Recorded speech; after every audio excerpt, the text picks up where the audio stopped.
Saudara, pemerintah Kota Banda Aceh menggelar aksi bela Palestina pada Minggu 27 Juli 2025 di pelataran Stadion Hadir Mutala, Kota Banda Aceh. Aksi ini menjadi wujud kepedulian dan juga solidaritas untuk rakyat Palestina serta dirangkaikan dengan gebiar Muharram 1447 Hijriah.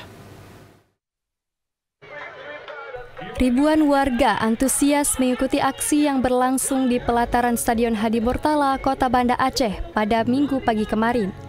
Wali Kota Banda Aceh Iliza Sa'aduddin Jamal dalam sambutannya menegaskan aksi bela Palestina tidak sekedar membela suatu bangsa atau agama, tapi juga menegakkan nilai-nilai kemanusiaan. Sudah 77 tahun seluruh masyarakat Palestina telah berjuang untuk kemerdekaannya. Selama itu juga mereka penuh penindasan dengan ratusan ribu nyawa melayang, termasuk para syuhada yang telah dipanggil Allah Subhanahu wa Ta'ala. Generasi demi generasi rakyat Palestina hidup dalam bayang konflik, pengusiran dari tanah air sendiri hingga penderitaan terhadap hak asasi manusia yang tak terbantahkan. Masyarakat Aceh yang tinggal di daerah syariat Islam dan negara Muslim terbesar di dunia seharusnya berada di garda terdepan untuk membela Palestina. Dirinya mengajak masyarakat Aceh untuk menunjukkan pada dunia bahwa Palestina tidak sendiri dan Aceh selalu ada untuk Palestina. PBB selama ini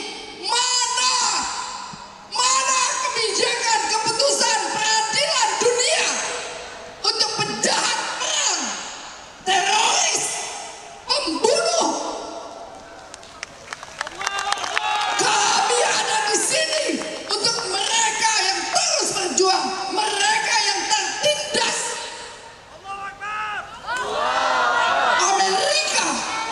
Amerika adalah teroris dunia. Bawa ke Mahkamah Internasional. Pada kegiatan tersebut digelar pertunjukan talenta lokal, orasi kemanusiaan, penampilan opik, lelang donasi, serta pernyataan sikap dan pengibaran bendera Palestina yang berukuran 100 meter.